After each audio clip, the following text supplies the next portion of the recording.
बेचैनी सी महसूस हो रही है। मैं जब फील्ड के अंदर जाता हूँ तो रात को नींद ही नहीं आती। क्या मतलब है? फिर कोई रिजल्ट ही नहीं निकल के आ रहा।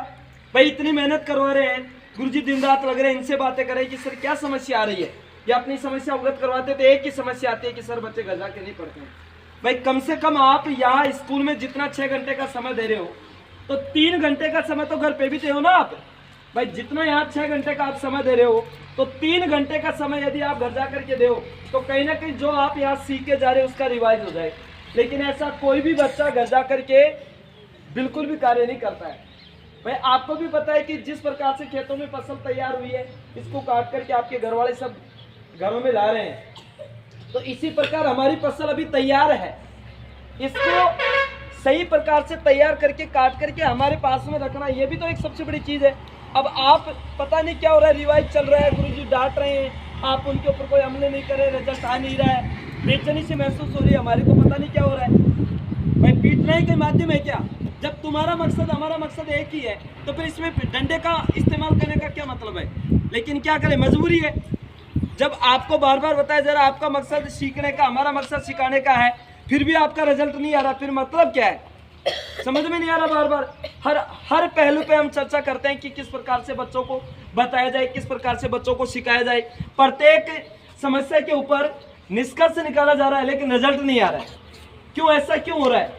मैं बढ़िया से बढ़िया आपके लिए शिक्षण अध्यापन कार्य करवाने के लिए बढ़िया से बढ़िया टीचर लाने की कोशिश करता हूँ कि हमारे इस आसपास के ग्रामीण क्षेत्र के अंदर जो बच्चे आ रहे हैं उनके शिक्षा का स्तर ऊंचा हो। मेरा एक ही लक्ष्य है, मात्र केवल मात्र एक लक्ष्य है कि हमारे विद्यालय के अंदर आने वाले प्रत्येक बच्चे के मन के अंदर जो शिक्षा की जो क्रांति है, ये उच्च क्वालिटी की होनी चाहिए।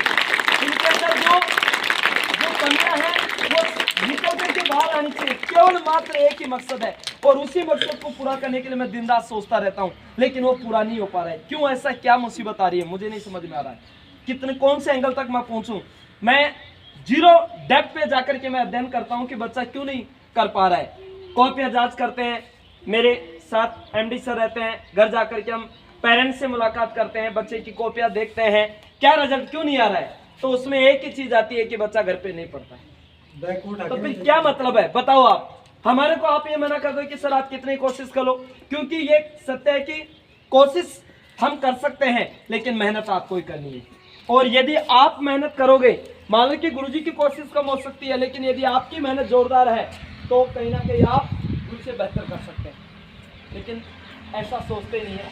तो आपसे मेरी हाथ जोड़ के विनती है, बार बार मैं गुजारिश करता हूँ, दिन रात गुरुजी लग रहे हैं मेहनत करने के लिए, क्लास के अंदर प्रत्येक एक एक बच्चे के ऊपर टैकल करें। कल ही मेरी ऑफिस में, ईमानदार से बता रहा हूँ, ऑफिस के अंदर प्रिंस स्कूल सीकर से एक स्टूडेंट आया, 7th क्लास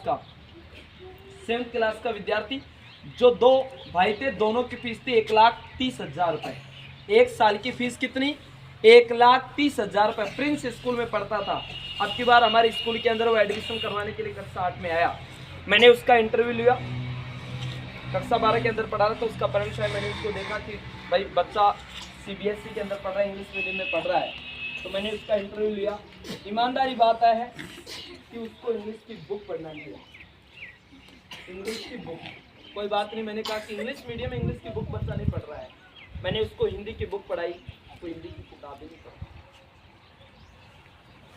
केवल मात्र फीस कितनी है? उसकी फीस कितनी है?